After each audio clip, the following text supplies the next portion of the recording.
எடுத்த அருண் பிரபு டைரக்ஷன்ல விஜய் ஆண்டனி அவரே மியூசிக் பண்ணி வந்த படம் சக்தி திருமகன். விஜய் ஆண்டனி படம் வந்து ஒரு டிஃப்ரெண்டான ஸ்டோரி தான் எப்பவுமே இருக்கும். செல்முருகன் வந்து ஒரு வேக் சார் கூட இருந்தாரு, நல்ல ரோல்ல நடிச்சிருக்காரு. அதுவே ஒரு பார்க்கவே கொஞ்சம் ஸ்கிரீன் பிரசன்ஸே நல்லா இருந்தது. படத்துல வந்து ஒரு சாணக்கியனா வராரு விஜய் ஆண்டனி சார், வைகை சந்திர வர மடைதீர் இருந்து அதுல ஒரு வரல அவரு அதை வந்து ஒரு பெரியாரிஸ்டா வந்து காட்டியிருக்காரு. ரொம்ப பிரச்சாரம் பண்ணி நம்மள போர் அடிச்ச மாதிரி இல்லாம இந்த படத்துல வந்து கொஞ்சம் பஞ்சிங் லைன்ஸா நம்ம ஈஸியா புரியுற மாதிரி வந்து ஷார்ட் அண்ட் ஸ்வீட்டா சொல்லியிருக்காங்க நிறைய விஷயம். அது நல்லாவே ஒர்க் அவுட் ஆயிருக்குன்னு சொல்லலாம். விஜய் ஆண்டனி சார் படத்துல இந்த படம் ஒரு பெஸ்ட் படம்னே சொல்லலாம். அந்த அளவுக்கு நல்லாவே இருக்கு படம், சூப்பராகவே இருக்கு. படம் ஸ்டார்ட் ஆனதுல இருந்து இன்டர்வல் வரைக்குமே நல்லா ஃபாஸ்டா போகுது. செகண்ட் ஹாஃப் வந்து அதுக்கு லீட் கொடுக்குற அளவுக்கு இருக்கு.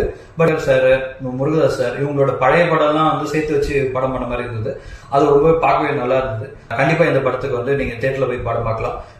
இந்த படத்துக்கு என்னோட ரேட்டிங் வந்து 10க்கு 7.8 நல்லா இருக்கு.